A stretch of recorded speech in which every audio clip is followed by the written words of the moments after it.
ஏசாயா எழுதின தீர்க்க தரிசன புஸ்தகம் 41ஆம் அதிகாரத்திலே 10வது வசனத்தை நாம் வாசிக்க போகிறோம்.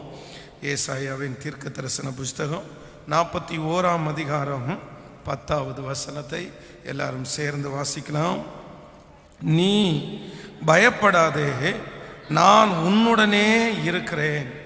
திகையாதே, நான் உன் தேவன். நான் உன்னை பலப்படுத்தி உனக்கு சகாயம் பண்ணுவேன்.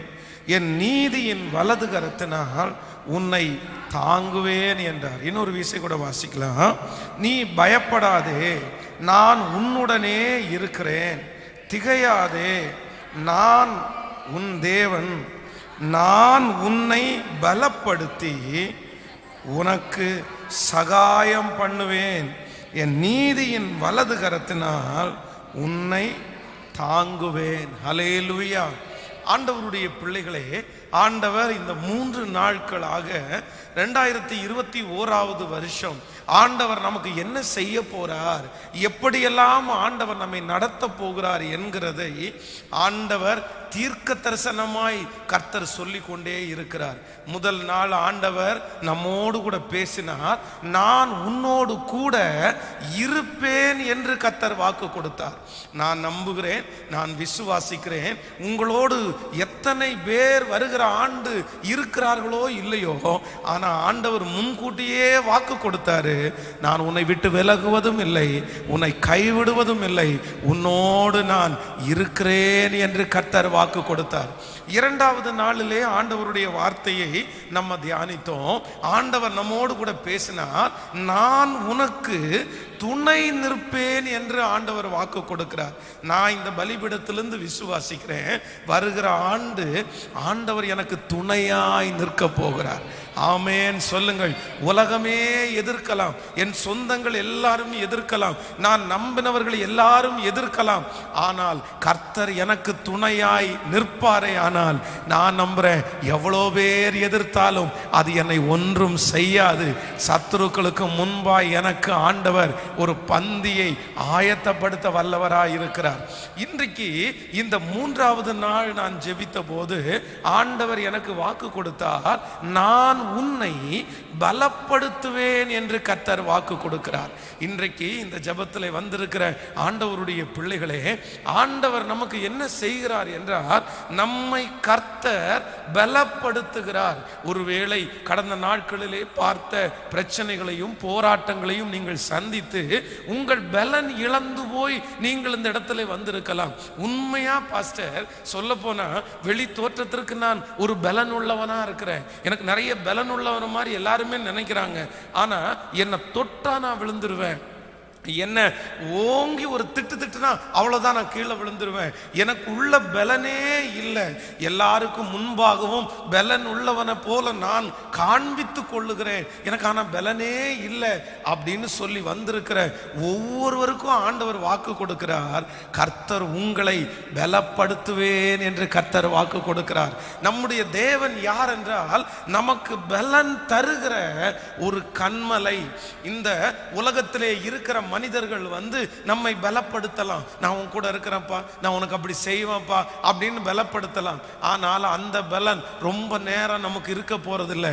ஆனால் சர்வ வல்லமை உள்ள தேவனாகிய கர்த்தர் இன்றைக்கு நம்முடைய கரத்தை பிடித்து சொல்லுகிறார், யாரெல்லாம் மனதிலையும் சரீரத்திலையும் பலவீனத்தோடு வந்திருக்கிறீர்களோ, உங்களை வருகிற ஆண்டு கர்த்தர் பலப்படுத்தி நிறுத்துவார். நீங்கள் பலவீனப்பட்ட இடத்திலே, நீங்கள் சோர்ந்து போன இடத்திலே கர்த்தர் வருகிற ஆண்டு உங்களை பலப்படுத்தி உங்களுக்கு சகாயம் பண்ணுவேன் என்று கர்த்தர் வாக்கு கொடுக்கிறார். ஹல்லேலூயா. காலை நேரத்திலிருந்து நம்ம தியானித்து கொண்டிருக்கிறோம். ஆண்டவர் எதற்காக நம்மை பலப்படுத்துவாராமா? முதலாவதாக நாம் போராட ஆண்டவர் நம்மை பலப்படுத்துவார். நம்முடைய தேவன் நம்ம சில காரியங்களிலே போராட வேண்டியது இருக்கிறது. நம்ம நிறைய நேரத்தில் சொல்ற வார்த்தை என்ன அப்படின்னா, எனக்கு இவங்களோட போராடுறதற்கு பலன் இல்லை, இந்த பிரச்சனையோட போராடுறதற்கு பலன் இல்லை. எத்தனை நாள் தான் நான் போராடுகிறது, எத்தனை நாள் தான் நான் போராடி ஜெபிப்பது, எத்தனை நாட்கள் நான் போராடி இந்த குடும்பத்தை காப்பாற்றுவது, இனி எனக்கு போராடவே முடியல. இந்த ஜெபத்தில் இருக்கிறவங்க கூட நீங்க நினைச்சிட்டு வந்திருக்கலாம், பாஸ்டர் ஆண்டவர் இனி என்னை எடுத்துக்கணும், எனக்கு போராட பலன் இல்லைன்னு நீங்க சொல்லலாம். ஆனா ஆண்டவர் உங்களுக்கு எப்படிப்பட்ட பலனை தரப்போறாருன்னா, உங்களை போராடுகிறதற்கு கர்த்தர் பலன் தரப்போறாரு. எத்தனை பேர் விசுவாசிக்கிறீர்கள்? வருகிற ஆண்டுல நீங்கள் யாரோடெல்லாம் இவங்களோட போராட முடியாது, அவங்க தான் ஒருவேளை இந்த வருஷம் ஜெயிக்கிறவர்களா இருக்கலாம், நீங்கள் தோற்று போகிறவர்களா இருக்கலாம். ஆனா ஆண்டவர் உங்களுக்கு போராடுகிறதற்கு பலன் தருவாரே ஆனால் நீங்கள் மேற்கொள்ளுவீர்கள். கர்த்தர் உங்களை மேற்கொள்ள வைப்பார். அது சத்துருவினிடத்துல போராடி நம்ம மேற்கொள்ளுவோம், மனுஷனிடத்துல போராடி நம்ம மேற்கொள்ளுவோம். வேதம் யாக்கோபை குறித்து அப்படிதான் சொல்லுகிறது, நீ மனுஷனோடும் தேவனோடும் போராடி மேற்கொண்டாயே.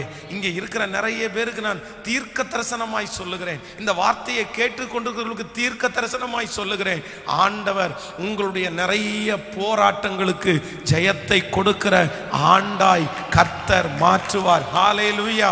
உங்களையும் என்னையும் கர்த்தர் ஒரு நல்ல போராளியாய் ஆண்டவர் மாற்றுவார். சிலர் நினைக்கலாம், அவ்வளவுதான் கொஞ்ச நாள் இவன் நம்மளோட போராடுவான், அதுக்கப்புறம் விட்டுட்டு இவன் ஓடி போயிடுவான், இவன் நம்ம கூட நிக்க மாட்டான், இவனால போராட முடியாது, அதனால இவனுக்கு நிறைய பிரஷர் கொடுப்போம், இவனுக்கு நிறைய பிரச்சனைகளை கொடுப்போம். அப்படி உங்களுடைய வேலை ஸ்தலத்திலோ உங்களுடைய வீட்டிற்கு சுற்றியோ இல்லையென்றால் சத்துருவோ உங்களோடு போராடுனா, ஆண்டவர் சொல்றார், இல்ல நீங்களும் நானும் எது வரைக்கும் போராட போறோம் தெரியுமா?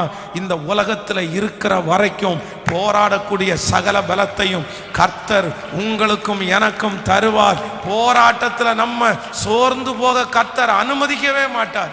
ஹல்லேலூயா. அப்போ முதலாவதாக ஆண்டவர் ஒரு தேவனுடைய பிள்ளைகளுக்கு எதற்கு பலன் தருகிறார் என்றால் போராட பலன் தருகிறார்.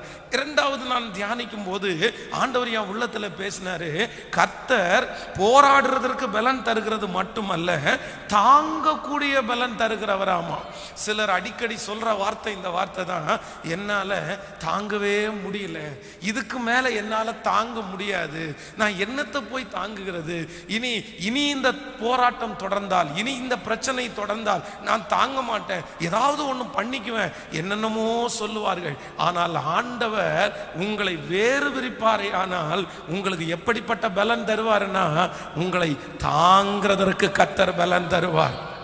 யோசேப்பினுடைய வாழ்க்கையிலே கிட்டத்தட்ட 13 ஆண்டுகள் அவனுக்கு வந்த எல்லா பிரச்சனைகளையும் கர்த்தர் தாங்கக்கூடிய பலனை கர்த்தர் தந்தார். தாவீதை குறித்து வேதம் சொல்லுகிறது, அவமானங்கள், நிந்தைகள், பழி சொற்கள் எத்தனையோ வந்துருச்சு, ஆனா எல்லாவற்றையும் தாங்கக்கூடிய பலத்தை கர்த்தர் தந்தார். பரிசுத்தவான்களுக்கு எப்படி தாங்கக்கூடிய பலனை ஆண்டவர் தந்தாரோ, அதே போல வருகிற ஆண்டும் நீங்கள் தாங்கக்கூடிய பலனை கர்த்தர் உங்களுக்கு தருவேன் என்று வாக்கு கொடுக்கிறார்.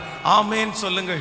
மூன்றாவதாக ஆண்டவர் நமக்கு எதற்காய் பலன் தருவார் என்றால், கர்த்தர் உங்களுக்கு என்று கொடுத்திருக்கிற தரிசனங்களை நிறைவேற்றுவதற்கு கர்த்தர் பலன் தருவாராமா. ஆமேன் சொல்லுங்கள். ஒருவேளை நீங்கள் இதுவரையிலையும் ஆண்டவர் உங்களுக்காக வைத்திருக்கிற சில காரியங்கள் நிறைவேற்றுவதற்கு உங்களுக்கு தடையா இருக்கலாம். நீங்க சொல்லலாம், என்னால நிறைவேற்றவே முடியாது, எனக்கு ஒரு காலத்துல தரிசனம் இருந்தது உண்மைதான், நான் ஜெபிச்சது உண்மைதான், அல்லனா நீங்கள் ஒருவேளை துவங்கி இருக்கலாம், துவங்குற நீங்கள் நீ முடிப்போம் என்கிற நம்பிக்கை உங்களுக்கு சுத்தமா இல்லாம போயிருக்கலாம். பாஸ்டர் நான் ஆரம்பிச்சது உண்மைதான் பாஸ்டர், ஆனா நான் முடிக்க முடியாது. ஏன் அப்படின்னா என்னிடத்துல பலன் இல்லை, என்னிடத்துல எந்த திறமைகளும் இல்லை. ஆனா ஆண்டவர் சொல்றார், உங்க மூலமாய் ஒரு காரியத்தை கர்த்தர் துவங்குவாரே ஆனால் உங்க மூலமாய் அதை நிறைவேற்றுவதற்கும் வல்லவராய் இருக்கிறார். உங்க கை அஸ்திவாரம் போட்டது, அந்த கையே அதை திறக்கவும் கர்த்தர் பண்ணுகிறதற்கு வல்லவராய் இருக்கிறார்.